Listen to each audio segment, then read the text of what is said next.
காப்பாத்துனதுக்கு ரொம்ப நன்றி. இது குறும்புக்கார பசங்களோட வேலையாத்தான் இருக்கும். பட்டாச கொளுத்தி விட்டு இதோட வால்ல கட்டி விட்டுட்டானுங்க. பாவம், இந்த மாதிரி எல்லாம் விளையாடக்கூடாது. மிருகங்கள் மேல இரக்க சுவாபத்தை நாம வெளிப்படுத்தணும். ரொம்ப சரியா சொன்ன பீம். அது சரி ராஜகுமாரி, என்ன இந்த நேரத்துல இங்க வந்திருக்கீங்க? தீபாவளி நாளான இன்னைக்கு எங்க அப்பாவோட பிறந்த நாள்.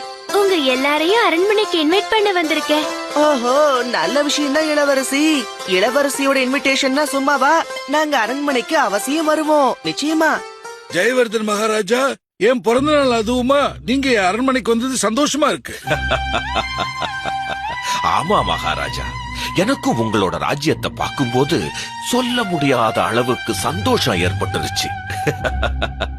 மக்கள் சுகமா இருக்காங்க, அமைதி நிலவுது, எந்த திசையில திரும்பி பார்த்தாலும் ஆனந்தம் துள்ளி விளையாடுது.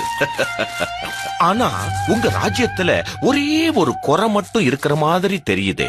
அப்படியா? அது என்னன்னு சொல்லுங்க. ஓ மகனே விஷ்ணு, நீ கொஞ்ச நேரம் வெளியில போய் விளையாண்டுகிட்டு இருக்கிறியா? நான் மகாராஜாவோட சில முக்கியமான விஷயங்கள்லாம் பேச வேண்டியிருக்கு. போ போ. மகாராஜா, அங்க விளையாண்டுகிட்டு இருக்கிறது என்னோட மகன். என் அன்பு மகனான அவன் பேரு விஷ்ணுவர்தன். பெரிய புத்திசாலி, வீரமானவன், சகலகலா வல்லவன்னு கூட சொல்லலாம்.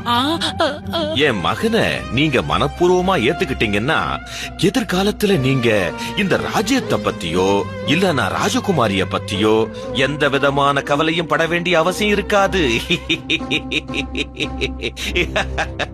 ஓஹோ, உங்களோட வருகைக்கான காரணம் என்னன்னு எனக்கு இப்பதான் தெளிவா புரியுது. ஜெயவர்தன், நீங்க சொல்றதெல்லாம் உண்மையா இருக்கலாம். உங்க மகன் விஷ்ணுவர்தன் வீரனா இருக்கலாம். ஆனா உண்மையை சொன்னா ராஜகுமாரி இந்துமதிக்கான சரியான வரனை நான் தேடி வச்சிட்டேன். அவன் ஒரு உண்மையான மாவீரன். என்ன? யார் அது மகாராஜா? பீம், சோட்டா பீம், மாவீர, மகா புத்திசாலி, அதே சமயம் நேர்மையானவன். அவன் இரக்க சுபாவம் உள்ளவன். எத்தனையோ தடவை தான் உயிரை பணைய வச்சு அந்த பீம் என்னையும் ராஜகுமாரியும் காப்பாத்தி இருக்கான். இந்த ராஜ்யம் இன்னைக்கு அமைதியா இருக்குன்னா அதுக்கு காரணம் பீம் தான். மகாராஜா, வேணும்னா இத பத்தி இன்னொரு தடவை யோசிச்சு பாருங்க. ராஜ பரம்பரையில பிறந்த விஷ்ணுவர்தன் எப்படி, கிராமத்துல சாதாரணமான குடும்பத்தை சேர்ந்த அந்த பீம் எப்படி? என்ன மன்னிச்சிருங்க மகாராஜா, இது என்னோட இறுதியான முடிவு. உறுதி.